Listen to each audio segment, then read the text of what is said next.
What's good? I'm Fitz, and this is the Retro Wrestling Review for Wednesday. This week it's in your house free.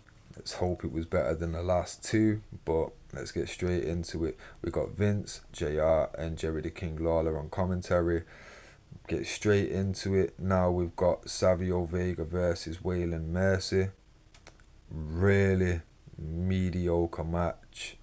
Um, didn't enjoy it. Mid-match, Doc Hendricks is backstage saying that Owen Hart's not in the building, which is a concern because he's meant to be one part of four contestants of the main event for a tag team match for all the gold. Every belt's on the line, but we'll get into that later.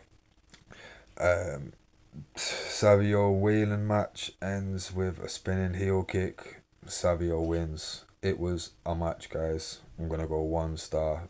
Probably the worst. Well, definitely the worst opening match in your house so far. Then we get backstage interview, confrontation with Jim Cornette telling Monsoon that Owen will be here. Monsoon says the main event's going to go ahead regardless of whether he's here or not. Then we get the second match. It's Sid versus Henry Godwin in another Golden Era type match. Second of the night so far. It's not looking good, guys. DiBiase trips Godwin. It leads to a powerbomb. Sid wins. Again, boring match for me, but if you like Golden Era Wrestling, you might rate it a little bit higher. For me, Golden Era Wrestling is only certain wrestlers I really enjoyed. The rest, it was just, it was real life cartoons. But yeah, for me, didn't really enjoy it after the match antics. Sid and Ted DiBiase want to slop Godwin. They're kind of arguing over it. Bam Bam Bigelow runs down and attacks Sid. Then you get Karma running down and kind of like fending off Bigelow with Sid. Then in the midst of all that chaos, Godwin kind of creeps up behind DiBiase and slops DiBiase. So yeah, it's, for me, like I say, it was a match. It's 1 star for me. Then we go to backstage again with Monsoon and Cornette continuing to argue. Monsoon says Yoko can either handicap or find a partner to fill in for Owen just for the night, but the main event is going to go ahead regardless. These people are not going to get ripped off. They're not going to be missold an event.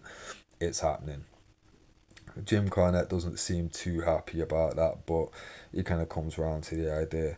Then we get British Bulldog versus Bam Bam Bigelow in the third Golden Era type match of the night, but the best of the three, if we're being honest. But again, mid-match, we cut to Cornette talking to somebody. This time it's Sid. Then we cut back to the match. Nothing too special. We get a power slam, not even the running like power slam off the shoulder, like just picks him up and slams him, like, and that's it. Bulldog wins. Again, a match. It's a star for me. Then we get the Superstar Line promo spot where Henry Godwin's on one side and Ted DiBiase is still in slop with all that money. You can't afford a shower or a change of clothes. But then we get a Bob Backlund in-ring promo where essentially he's just cutting heel work, and then he introduces Dean Douglas. Dean Douglas comes out and then introduces his own opponent in Razor Ramon. Then we get Dean Douglas versus Razor Ramon in the first New Generation type match of the night. Finally. Mid-match, Jim Cornette's backstage with Yoko. This time it's with Zuno. Zuno. He's with Yoko Zuno, and this time he's with Mabel. Sorry, guys. It's been a long day, this. And like I say, watching some of these shows is really taking it out of me. Then we get a ref bump towards the end of the match. Razor's Edge. 1, 2, 3. Kid runs in from nowhere, counts the pin behind Razor's back. So Razor thinks that he's won. He gets up, realizes he shoves Kid out of the ring, and Dean Douglas hits a roll up and gets the 1, 2, 3. Razor after the match is more annoyed at Kid, gets out of the ring, grabs him by the hair, throws him in the ring, gets in the ring, and 1, 2, 3 Kid looks like he's ready to kind of back himself a bit. Razor slaps him, Kid tries to slap him back, loads of officials and refs come down and try and separate them. Now, it's probably because it's off the back of 3 1-star matches, but I'm actually going to give this one a 2.5 star. It could have probably been a 3 if it wasn't for the fact that my vibe had been severely damaged by watching the first 3 matches of this event so far. Um, then we get a Shawn Michaels merch spot for hat and glasses with Doc Hendricks there wearing both of them. It really is mind blowing to see these merch spots, especially with how limited merch is available and what sizes for things are available and stuff. Like, it's crazy. But then we get Shawn Michaels and Diesel joining for the interview quickly. Shawn Michaels is a bit confused what's gonna go on. Can the main event happen? Diesel smells a rat. He's saying he knows something's not right here. So no one no one really knows what's going on still yet, but Diesel's kind of planting the seed of there's something more to this.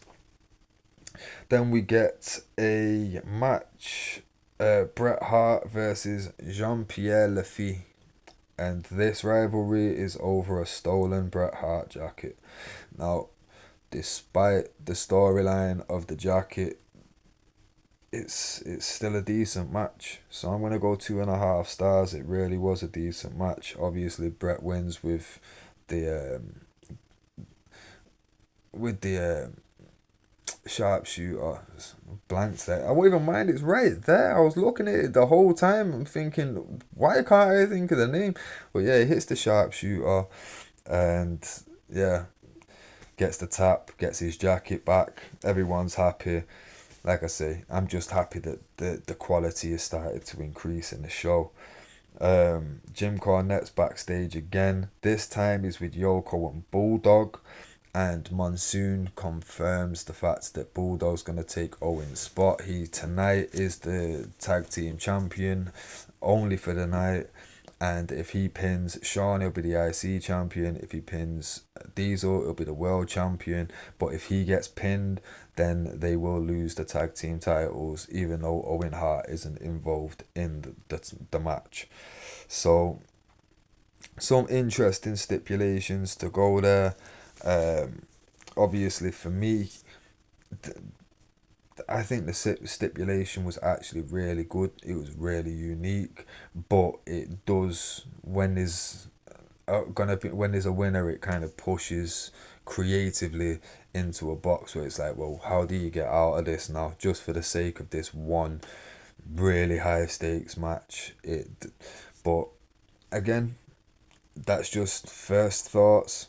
With hindsight, knowing how things goes, it was very genius. It was a very genius idea. Like, I can't knock it. Then we get one more merch spot with somebody now modeling in the I'll Wave the t-shirt that they're trying to sell, and it's essentially just an event t-shirt for this night's in your house event. Um, you get a lot of mic feedback as well, as Vince and that's talking about the shirt and trying to do the promo. So I don't know whether that was going out to the whole arena or just to us or what, but yeah, you could still catch the feedback.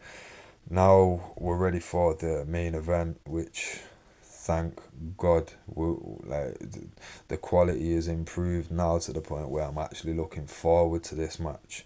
So we get Bulldog and Yoko versus Shawn Michaels and Diesel, and it was a really entertaining match. Obviously, the stakes drive that up a bit, but when you've got Shawn Michaels in there, and British Bulldog, them two work together like so well anyway. And then even Yoko and Diesel really moved in that match. Like, they had serious points to prove. They were trying to prove that they could keep up with these smaller guys clearly. And honestly, I couldn't complain too tough about it. Obviously, the end is a bit of a weird one. Owen Hart runs down towards the end when it looks like Diesel and Sean's got the advantage. He goes to jump off the top rope with a double axe handle. Diesel hits him, puts him into the powerbomb position, hits the powerbomb, and actually goes for the pin and gets the count, and the ref counts the three on Owen despite him not actually technically being involved in the match when it started. So leads to a little bit of confusion that's going to happen afterwards. Again, the power of hindsight with the storyline, knowing that that's the technicality that Jim Cornette used so that, look, the titles have to come back. He wasn't part of the match, etc., etc. Really clever, but again, on the night it would have been so confusing, and there'd have been so many fans questioning that until it happened, and that's money. That's what keeps people coming back, you know what I mean?